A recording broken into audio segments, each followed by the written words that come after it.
विद्यार्थी मित्र हो, नमस्कार. मी डॉक्टर अमन बगाडे, तत्वज्ञान विभाग प्रमुख, new arts commerce and science college Ahmednagar. आज आपल्यासमोर तत्वज्ञान या विषय स्तरावरील विषयाशी संबंधित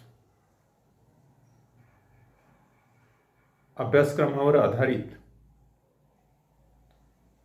लेक्चर देण्यासाठी हजर आहे. आपल्या सर्वांना माहिती आहे की मागील वर्षी मार्च महिन्यापासून आपल्या महाविद्यालयाचं शैक्षणिक कामकाज ठप्प झालेलं आहे आणि त्या अनुषंगाने नवीन शैक्षणिक वर्ष 2019-20 या वर्षामध्ये आपण सर्वांनी पुन्हा एकदा नव्याने सुरुवात करायची आहे.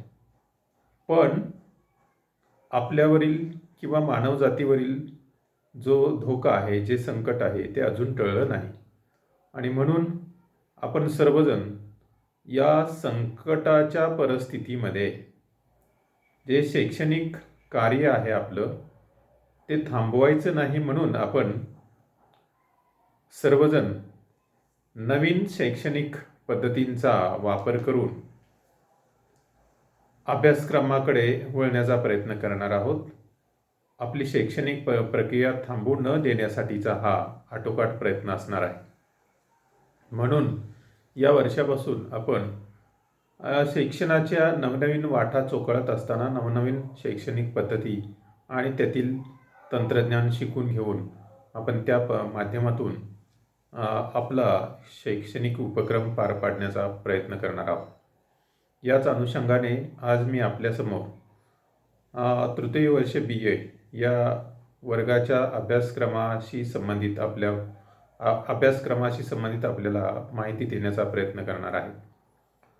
तृतीय वर्ष BA या तत्वज्ञान विषयाच्या विशेष स्तरासाठी सावित्रीबाई फुले पुणे विद्यापीठाच्या तत्वज्ञान अभ्यास मंडळाने 2 विशेष स्तरावरील पेपर ठेवलेले आहेत.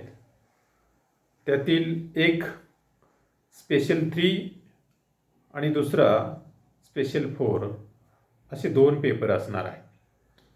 या स्पेशल 3 या विषयाचं नाव आहे भारतीय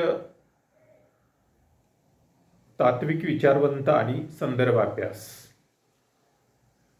तर विशेष 4 म्हणजे स्पेशल 4 या विषयाचं नाव असणार आहे पाश्चात्य तात्विक विचारवंत आणि संदर्भीय अभ्यास किंवा संदर्भ अभ्यास.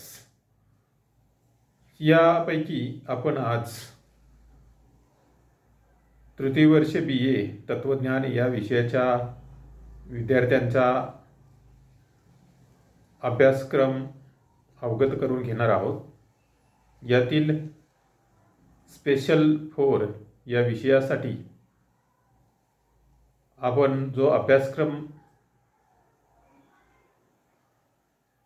योजलेला आहे त्या अभ्यासक्रमाबाबतीत या ठिकाणी माहिती देण्याचा प्रयत्न करतो. प्रथमतः तृतीय वर्ष BA या वर्गाच्या या विषयासाठी 2 सत्र असणार आहेत. पहिलं सत्र हे प्रथम सत्र हे जूनच्या 15 तारखेपासून सुरू झालं. ते जवळपास दिवाळीच्या सुट्ट्या लागेपर्यंत हे सत्र असणार आहे आणि दीपावलीच्या सुट्टीनंतर ते नंतर एप्रिलपर्यंत हे दुसरं सत्र असणार आहे. आणि म्हणून आपल्याला प्रथम सत्राच्या अनुषंगाने जो अभ्यासक्रम आहे त्या अभ्यासक्रमाच्या बद्दल जाणून घ्यावं लागेल. या ठिकाणी तृतीय वर्ष BA स्पेशल 4 या वर्गासाठी एकूण 4 युनिट योजले आहेत. या 4 युनिटमध्ये पहिल्या युनिटचं नाव किंवा त्याचं शीर्षक फ्रेडरिक नीत्शे असं देण्यात आलं आहे. या युनिटमध्ये एकूण 3 घटकांचा समावेश करण्यात आलेला आहे, ज्याला आपण उपघटक समजूया. आणि हे 3 उपघटक म्हणजेच फ्रेडरिक नीत्शे यांच्या तात्विक विचारांवरती आधारित असतील. याच्यातील पहिला घटक आहे फ्रेडरिक नीत्शे यांची इच्छाशक्तीची संकल्पना, will to power, concept of will to power या नावाने ओळखले जाते. तर दुसरा उपघटक आहे फ्रेडरिक नीत्शे यांची सत्य संकल्पना. तर ही सत्य संकल्पना म्हणजेच ज्याला इंग्रजीमध्ये कन्सेप्ट ऑफ ट्रूथ या नावाने ओळखलं जातं. आणि तिसरी जी संकल्पना या ठिकाणी अभ्यासक्रमासाठी घेतलेली आहे ती म्हणजे फ्रेडरिक नीत्शे यांचे नीतिविषयक विचार, थॉट्स ऑफ इथिक्स किंवा ethical thoughts of Friedrich Nietzsche असे घेण्यात आलेले आहेत. त्यानंतर दुसरं युनिट या ठिकाणी घेतले गेलेलं आहे ते म्हणजे जॉन डुई या तत्वज्ञाच्या तात्विक विचारांवरती आधारित आहे. आणि म्हणून या दुसऱ्या युनिटचं शीर्षक जॉन डुई असं घेण्यात आलेलं आहे. जॉन डुई यांच्या तात्विक विचारांचे सुद्धा 3 उपघटक करण्यात आलेले आहेत. याच्यातील पहिला उपघटक आहे तो म्हणजे जॉन डुई यांचे फलता प्रामाण्यवादी सिद्धांत, ज्याला मराठीमध्ये पर्यायी शब्द, फलता प्रामाण्यवादाला पर्यायी शब्द व्यवहारवाद, कृतीवाद, साधनवाद या स्वरूपात घेता येतो. तर इंग्रजीमध्ये थिअरी ऑफ प्रॅग्मॅटिझम असं नामाभिधान करता येते. दुसरा उपघटक फ्रेडरिक नीत्शे यांची चिकित्सेची संकल्पना आणि असत्य कारणवाद, इंग्रजीमध्ये theory of critics and theory of falsification या नावाने त्याचं नामविधान करता येतं. तर जॉन डुई यांचा जो तिसरा उपघटक घेण्यात आलेला आहे किंवा तिसरा जो तात्विक विचार घेण्यात आलेला आहे तो म्हणजे जॉन डुई यांचा वास्तववाद, ज्याला रिअलिझम म्हणून आपण ओळखतो. याप्रमाणे जॉन डुई या दुसऱ्या युनिटचा हा अभ्यासक्रम या ठिकाणी आपल्याला पाहता येईल. तर तिसरं युनिट जे आहे ते तिसऱ्या युनिटमध्ये आपण अभ्यासक्रमासाठी लुडविग विटगेन्स्टाईन या तत्वज्ञाचे तात्विक विचार घेण्यात आलेले आहेत. लुडविग विटगेन्स्टाईन यांच्या तात्विक विचारांमध्ये 3 उपघटक घेण्यात आलेले आहेत. त्यातील पहिला उपघटक आहे तो म्हणजे लुडविग विटगेन्स्टाईन यांचा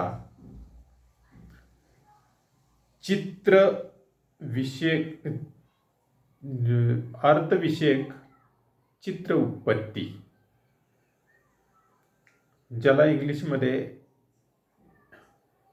पिक्चर थिअरी ऑफ मिनिंग या नावाने ओळखलं जातं. दुसरा उपघटक या ठिकाणी आहे तो म्हणजे अर्थाचा उपयोगिता सिद्धांत. तर अर्थाचा उपयोगिता सिद्धांत याचं मराठीमध्ये इंग्रजीमध्ये रूपांतर करताना यूज थेअरी ऑफ मिनिंग असं करता येईल. त्यातील तिसरा उपघटक जो आहे तो तिसरा उपघटक म्हणजे विटगेन्स्टाईनची कुल साम्य उपपत्ती किंवा ज्याला थेअरी ऑफ फॅमिली रिझम्बलन्स म्हणून ओळखलं जातं.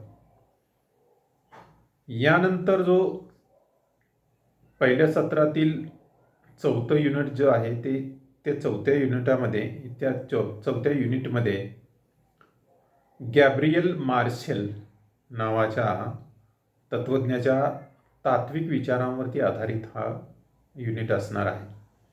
या युनिटमध्ये सुद्धा 3 उपघटक घेण्यात आलेले आहेत. त्यातील पहिला आहे तो प्राथमिक प्रतिबिंब आणि दुय्यम प्रतिबिंब.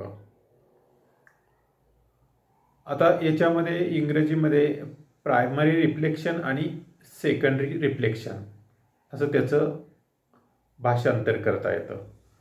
दुसरा जो काही उपघटक आहे तो म्हणजे सत आणि असणे. सत आणि असणे, बीइंग अँड हॅविंग असं आहे. तर जो शेवटचा आणि तिसरा उपघटक आहे तो म्हणजे सत आणि इतरांशी आंतरवैयक्तिक संबंध असा घेण्यात आलेला आहे. त्याचं याचं इंग्रजीमध्ये रूपांतर करत असताना बीइंग अँड इंटरपर्सनल रिलेशनशिप असं आहे. तर याप्रमाणे आपण या पहिल्या सत्रासाठी एकूण 4 युनिटची अभ्यासामध्ये योजना करण्यात आलेली आहे. या योजनेनुसार आपण इथून पुढचा जो काय सिलेबस असेल त्या सिलेबसचं किंवा जो काय अभ्यासक्रम असेल त्या अभ्यासक्रमाचा आढावा घेण्याचा प्रयत्न करणार आहोत. आता यातील पहिला जो काय युनिट आहे ते पहिल्या युनिटच्या बाबतीमध्ये आपण या ठिकाणी विचार करण्याचा प्रयत्न करणार आहोत. तर या पहिल्या युनिटमध्ये अर्थातच जे प्रथम सत्राचं पहिलं युनिट आहे ते पहिलं युनिट हे फ्रेडरिक नीत्शे या तत्त्ववेत्त्याच्या विचारांवरती आधारित असणारं हे युनिट आहे. आणि म्हणून आपण प्रथमतः फ्रेडरिक नीत्शे यांच्या बाबतीत काही प्राथमिक माहिती करून घेण्याचा प्रयत्न करणार आहोत. फ्रेडरिक नीत्शे हा पाश्चात्य तात्विक विचारवंत आहे.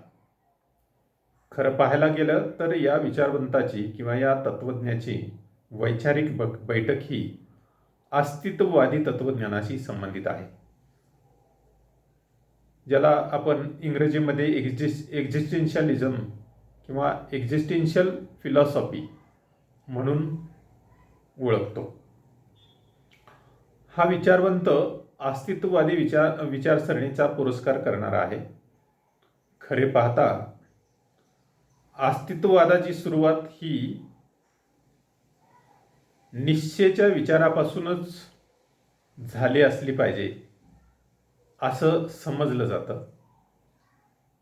अस्तित्ववादी विचारसरणीमध्ये खरं पाहायला गेलं तर एकूण 2 विचार प्रवाह दिसून येतात.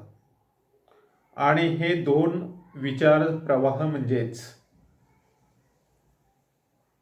एक अस्तित्ववादी आणि दुसरा जो आहे तो नास्तिक अस्तित्ववादी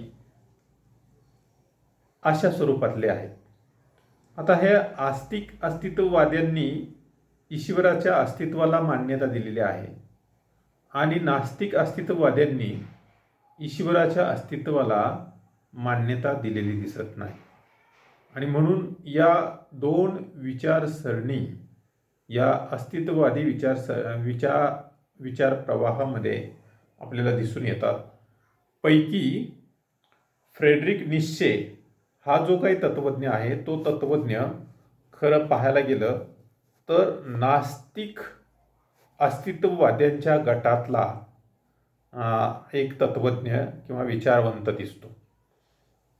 तर ज्याप्रमाणे आपल्याकडेही भारतीय तत्वज्ञानामध्ये एकूण भारतीय तत्वज्ञानाचे 2 विचार प्रवाह दिसून येतात. त्यातील एक आस्तिक किंवा ज्याला आपण वैदिक तत्वज्ञ किंवा तत्वज्ञानाचे विचार प्रवाह म्हणून ओळखतो, आणि दुसरे म्हणजे नास्तिक किंवा अवैदिक तत्वज्ञानाचे विचार प्रवाह म्हणून ओळखतो. त्याप्रमाणेच अस्तित्ववादाच्या तत्वज्ञानामध्ये या 2 प्रकारचे 2 विचार प्रवाह आपल्याला दिसून येत आहेत. असं असलं तरी हे अस्तित्ववादी तत्वज्ञ जे आहेत ते काही गोष्टींच्या बाबतीत मात्र त्यांचे एकमत असल्याचे दिसून येते. यातील पहिलं एकमत कशावरती आहे, तर ते मानवी अस्तित्वाला महत्त्व देतात. मानवाच्या अस्तित्वाला महत्त्व देतात. आणि दुसरं त्यांचं एकमत कशावरती असेल, तर मानवी स्वातंत्र्याला सुद्धा ते महत्त्व देताना दिसून येतात. आणि म्हणून मानवाचं अस्तित्व आणि मानवाचे स्वातंत्र्य या दोन गोष्टींना अस्तित्ववादी तत्वज्ञानामध्ये अधिक प्राधान्य दिले जाते असं आपल्याला दिसून येतं. आता फ्रेडरिक निश्चे हा तत्वज्ञ, आपण थोड्या वेळापूर्वी म्हटल्याप्रमाणे तो ईश्वराचे अस्तित्व नाकारणारा तत्वज्ञ आहे. आणि हे नाकारताना त्याने जो विचार मांडला आहे तो विचार ईश्वर मृत झाला आहे अशा प्रकारचा आहे, किंवा गॉड इज डेड.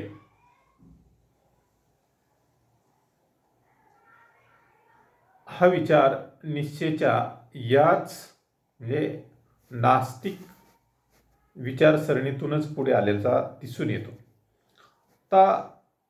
त्याचबरोबर निश्चेने ज्यावेळेस गॉड इज डेड म्हणजे ईश्वराचं अस्तित्वच नाकारलं, त्यावेळेस याच निश्चेला कोणाचं ना कोणाचं तरी अस्तित्व, कारण हे जगत आहे आणि या जगतामध्ये जे काय मानव प्राणी आहेत आणि विविध जीव आहेत, ह्या जीवांच्या अनुषंगाने काहीतरी तात्विक विचारसरणी पुढे घेऊन यावी लागत होती. आणि म्हणून त्याने पुढे जाऊन जर ईश्वर नाकारलेला असेल तर त्या ठिकाणी हा माणूस जो काय प्रगती करत आहे तो प्रगती करत असताना नेमका कोणत्या पद्धतीने प्रगती करत असला पाहिजे याच्याबद्दल त्याला मांडणी करावीच लागणार होती. आणि म्हणून त्याने त्याची महामानव किंवा सुपरमॅन ही संकल्पना सुद्धा मांडल्याचे दिसून येतं.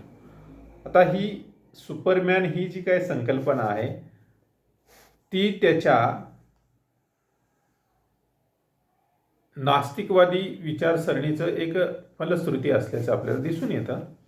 पण ह्या फलश्रुतीच्या स्वरूपात त्याने या संकल्पनेमध्ये मानवाच्या शक्तीवर अधिक भर दिलेला आहे. त्यामुळे यातूनच त्याची शक्ती संकल्पना किंवा ज्याला आपण विल टू पॉवर असं म्हणतो, या संकल्पनेची निर्मिती झाली असल्याचे दिसून येते.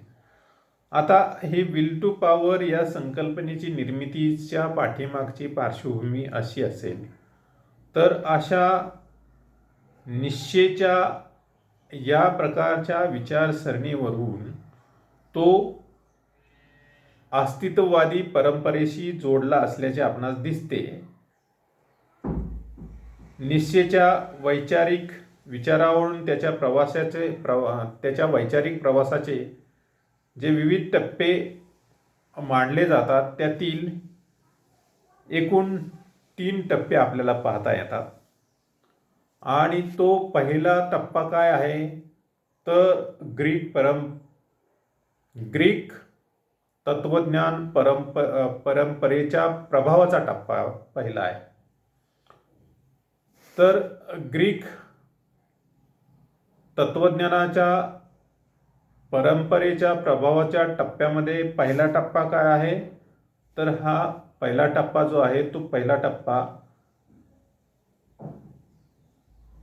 कलेशी संबंधित प्रभावाचा टप्पा आहे. कलेशी संबंधित प्रभावाचा किंवा कलेच्या अनुभवाच्या प्रभावाचा टप्प्याचा परिणाम हा निश्चयवरती झालेला आहे किंवा त्याचा प्रभाव निश्चयवरती असल्याचं दिसून येतं.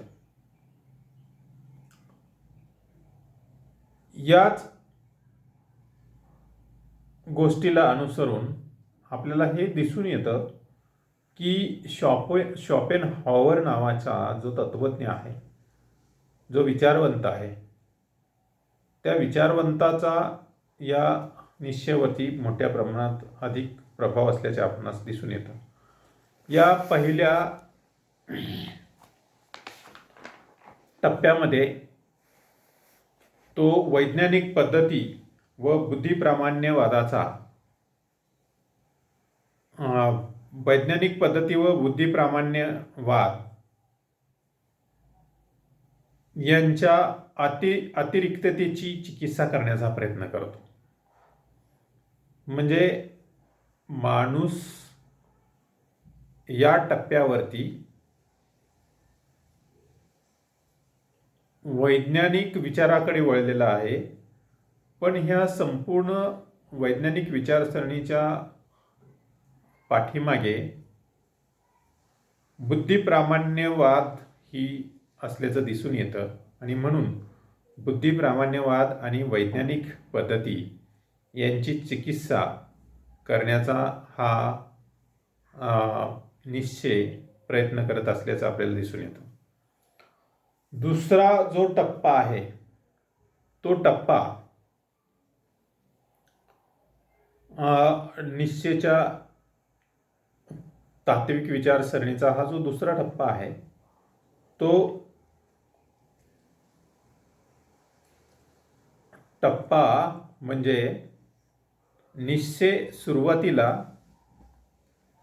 वैज्ञानिक विचारसरणीला आपला विरोध असावा किंवा वैज्ञानिक विचारसरणीला तो एक प्रकारे विरोध करण्याचा प्रयत्न करतोय, पण त्याच्या दुसऱ्या टप्प्यावरती निश्चय वैज्ञानिक विचारसरणीकडे झुकल्याचं दिसून येतो किंवा त्याची जी काही विज्ञान विरोधाची भूमिका आहे तो बदलतो आणि तो वैज्ञानिक पद्धतीला मोठ्या प्रमाणात महत्त्व देताना दिसून येतो.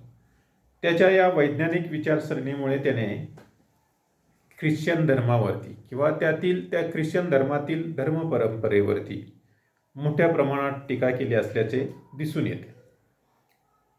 आणि म्हणून आपल्याला हे दिसून येतं की त्याने त्याच्या वैचारिक बदलामध्ये दुसऱ्या टप्प्यामध्ये वैज्ञानिक विचारसरणीला आत्मसात करण्याचा प्रयत्न केल्याचं दिसून येतं. त्यानंतर त्याच्या वैचारिक बदलाचा जो तिसरा टप्पा आहे, या दोन्ही पहिल्या आणि दुसरा जो टप्पा आहे, जो कलेने प्रभावित असलेला टप्पा आहे आणि दुसरा जो विज्ञानाने प्रभावित असलेला जो टप्पा आहे, या दोन टप्प्यांचा समन्वय साधण्याचा प्रयत्न म्हणजे कला व विज्ञान या दोन्ही गोष्टींचा समन्वय साधण्याचा प्रयत्न निश्चयाने त्याच्या वैचारिक बदलाच्या तिसऱ्या टप्प्यावर केल्याचं दिसून येतं. आणि म्हणून त्याचा तो समन्वयाचा प्रयत्न हा आपल्याला या ठिकाणी दिसून येतो. आणि म्हणून आपल्याला असं म्हणता येतं की या निश्चयाने एक प्रकारे आपली जी पारंपरिक विचारसरणी आहे किंवा आपण ज्या पारंपरिक विचाराकडे